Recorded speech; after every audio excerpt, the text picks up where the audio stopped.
Akala ko ba ayaw ng mga taong Pilipinas ng Marcelo? Tignan mo yung ginagawa ng Senado ngayon. It is just more than a Marcelo.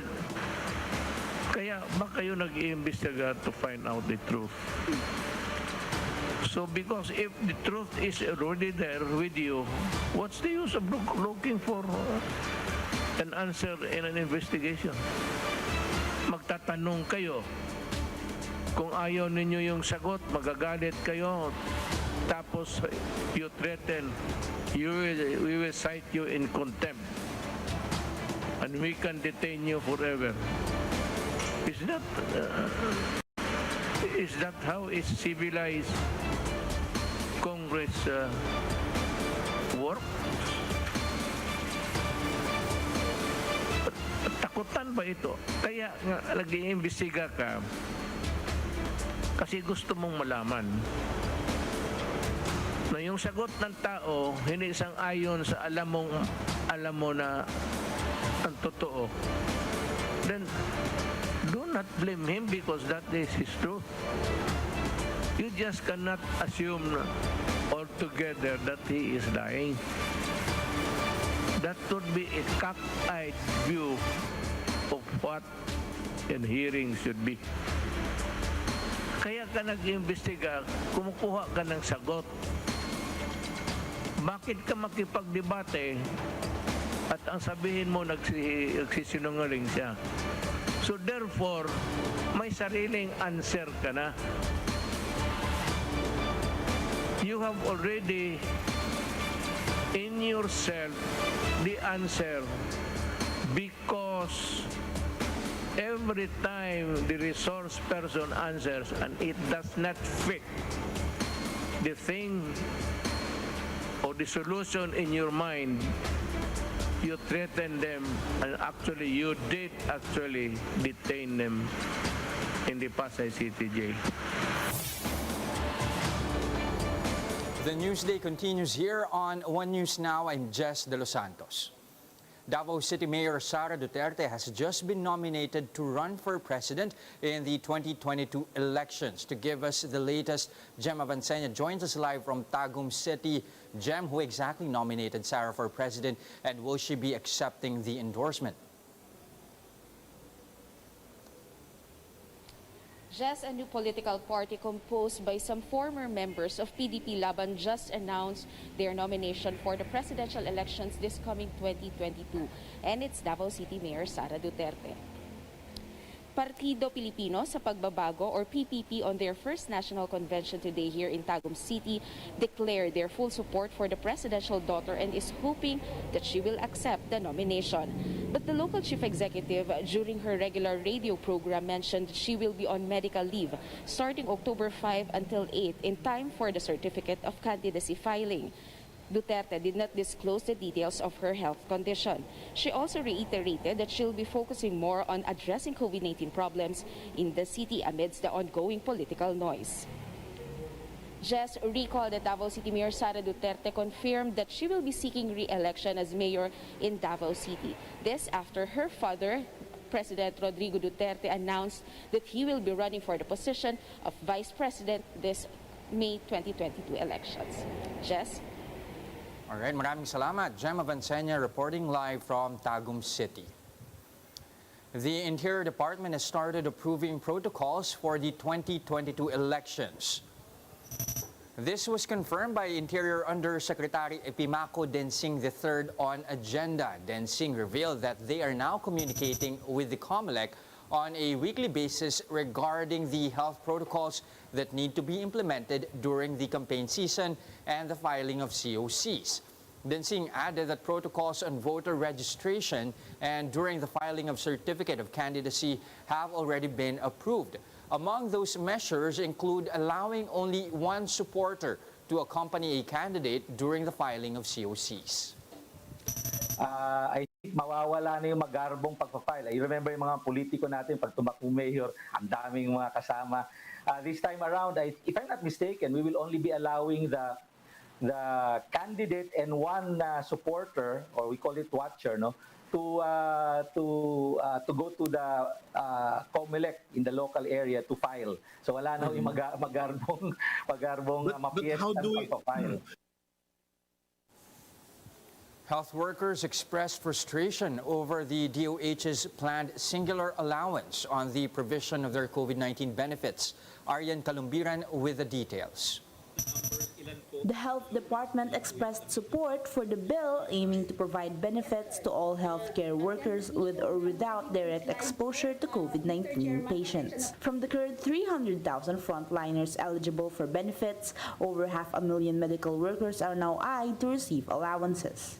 However, the DOH is aiming to provide these allowances in a single payout. It, however, proposes that a singular allowance will be offered by the bills. It, however, proposes that a singular allowance will be offered which will cover and substitute for all the benefits enumerated in the bills. In addition, the rate of the allowance would vary according to the risk exposure of the healthcare worker in particular work settings. This means all allowances for risk, hazard, meal, transportation, and insurance will be received one time, big time. Health workers will receive different amounts depending on their levels of risk exposure. Under DOH guidelines, health workers with low risk exposure will receive 3,000 pesos, medium risk will get 6,000 pesos, while those with high risk exposure will receive 9,000 pesos. Those classified as low risk are health workers in offices within hospitals. Medium risk means workers assisting non-COVID patients in COVID-19 facilities, while those at high risk directly assist COVID-19 patients. Despite the wider coverage for payouts, health workers from the government, private, and LGU hospitals are dismayed over the proposed singular allowance. For them, a one-time payout is an insult to their hard work. We view the DOH proposal, the singular allowance, as a divisive and unjust cost-cutting measure that reflects little regard to the selfless work and sacrifice exerted by our health workers. Ito rin po, sa tingin natin, ay isang mahigpit na paglabag sa ating existing labor law, which says that there's no diminution in benefit of employees. Imbis na gampanan ni Secretary Duque at ang kagawaran ng kalusugan na pangunahan ng pagsisigurado sa kaligtasan, proteksyon at kagalingan ng mga health workers, tinatawag na mga bagong bayani na pinangbabala lamang sa kanyon. Hanggang sa ngayon, nung una na bayanihan, kagaya nga po ng paulit-ulit ko sinasabi, kami doon ay iniwan, sa bayanihan 2 kami ay niloko, sa bayanihan 3 wala na namang nilaang budget para sa mga healthcare workers. Health workers tell the government to focus on providing benefits to those who have yet to receive them instead of planning new ways of distribution. Kami nga po sa Metropolitan General Hospital ay wala pang natatanggap na SRA at MAT hanggang sa ngayon. Kami po ay naghihintay sa kanilang tugon, bagamat kami po ay nag-follow up at sabi maghintay kami sa October. Workers also blamed Health Secretary Francisco Duque for not including the 50 billion peso budget in healthcare workers' benefits in the proposed 2022 national budget. They also reiterated their call for Duque's resignation. Aryan Kalumbiran, We Are One News. National artist for literature Bienvenido Lumbera has passed away. He was 89. Lumbera is a known poet, playwright, and critic and has received numerous awards, including the Carlos Palanca Memorial Awards for Literature and the Ramon Magsaysay Award for Journalism, Literature, and Creative Communication Arts. At the height of martial law in 1974, he was arrested by the military and was released after almost a year. He became a national artist in 2006. The entire Coron, Palawan is set to reopen for nationwide tourism on November 15. This was revealed on One News's agenda by Coron Committee on Health and Tourism Chairperson Rica Reyes. Reyes says Coron has so far inoculated at least 21,000 residents, and they are now targeting to ramp up vaccinations to expand their tourism operations. But for now, Reyes says Coron is only accepting fully vaccinated tourists in their island bubbles. Guests are also required to accomplish their S-Pass before entry. Currently, we are only accepting vaccinated tourists. So, siyempre mas gusto natin bigyan muna ng proteksyon, siyempre ang ating mga kababayan sa Coron. For now, vaccinated tourists, strict po tayo sa term na staycation. When they are in the resort, sa kanilang island resort, doon lamang po sila makakapag-stay, hindi pa po pwedeng pumunta ng bayan. Until November 15, na tayo po ay mag-open na for general tourism.